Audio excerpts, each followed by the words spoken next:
बुद्धि का part 2 first है थार्नाइक के मुताबिक जो बुद्धि के प्रकार हैं वो कितने हैं। तो थार्नाइक ने बुद्धि को 3 प्रकारों में बांटा है। पहला है गामक या यांत्रिक बुद्धि, जिसको हम मैकेनिकल इंटेलिजेंस भी बोल सकते हैं।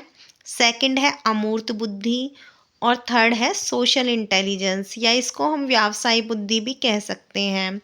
तो गामक या यांत्रिक जो बुद्धि होती है वो जो गैरेट की स्थूल बुद्धि थी या मूर्त बुद्धि थी उसी के जैसी है। वो सभी इंटेलिजेंस इसी के अंदर आती हैं। जैसे कि कोई प्लम्बर है, जैसे कि कोई सर्जन है, तो ये सारे किसके अंदर आते हैं? शल्य चिकित्सक गामक बुद्धि के अंदर आते हैं। इंजीनियर है। अमूर्त बुद्धि में वही प्रोफेसर, कवि, चित्रकार एटसेट्रा। और सोशल बुद्धि के अंदर जो हमारे होते हैं, जैसे कोई सोशल वर्कर है ना, और नेता हैं, ये सारे किसके अंदर आते हैं? सोशल इंटेलिजेंस के। ये हमने पढ़ाई था कि 1885 में सबसे पहले जो गाल्टन है उसने बुद्धि शब्द दिया था। 1890 में जो कैटल था उसने क्या किया था?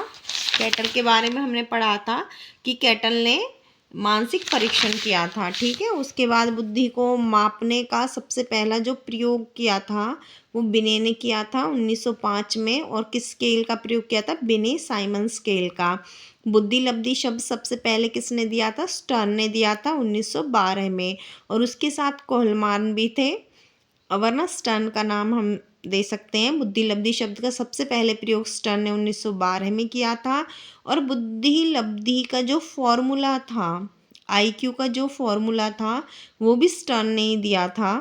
और MA/CA यानी mental age upon chronicle age, मानसिक आयु अपॉन वास्तविक आयु। उसके बाद जो पूर्ण संशोधित फॉर्मूला था, ये पूर्ण फॉर्मूला या संशोधित फॉर्मूला था बुद्धि लब्धि का, वो किसने दिया था? टर्मन ने दिया था।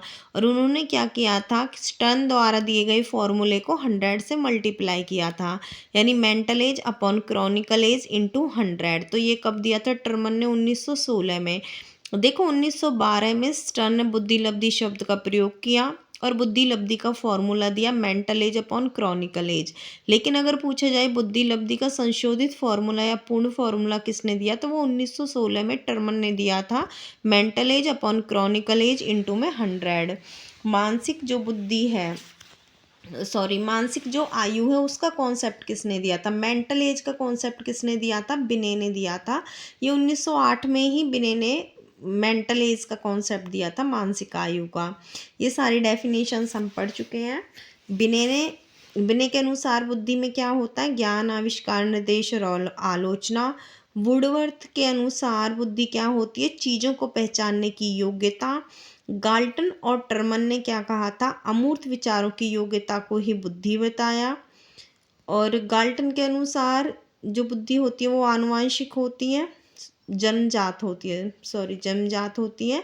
थार्नाइक जो है वो कहता था सत्य और तथ्य का दृष्टिकोण ही बुद्धि है। और स्पीयरमैन ने कहा था कि बुद्धि के अंदर तार्किक चिंतन होता है।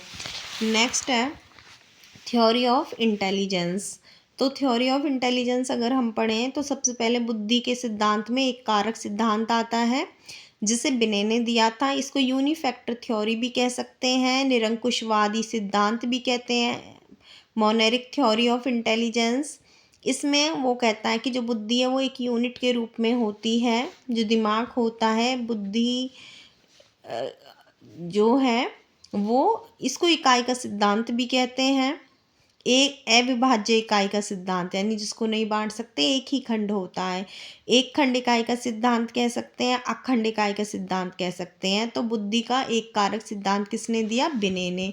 सेकंड है बुद्धि का द्विकारक सिद्धांत किसने दिया? 2 फैक्टर थ्योरी दी स्पीयरमैन ने, ये 1904 में दी थी। द्विखंड सिद्धांत या इलेक्टिव सिद्धांत, देखो हम इलेक्टेड किस में किया जाता है? 2 के बीच में इलेक्ट किया जाता है, या तो ये या वो, तो इसीलिए इसको द्विकारक सिद्धांत को इलेक्टेड थ्योरी भी कहा जाता है। ये स्पीयरमैन ने 1904 में दी थी।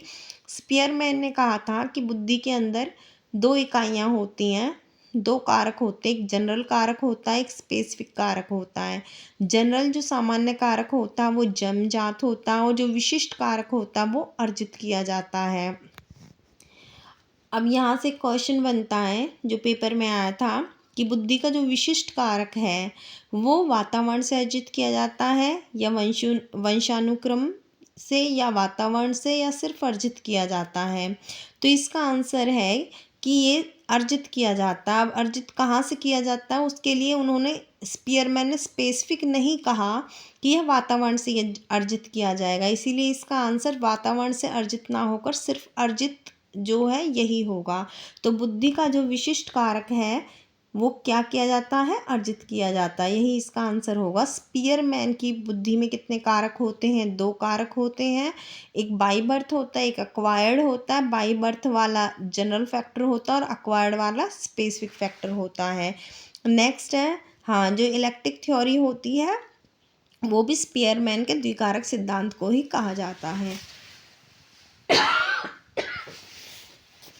जो बुद्धि का त्रिकारक सिद्धांत होता है यह भी स्पीयरमैन ने दिया था, इसे त्रिखंड सिद्धांत कहा जाता है। ये 1911 में स्पीयरमैन के द्वारा दिया गया था।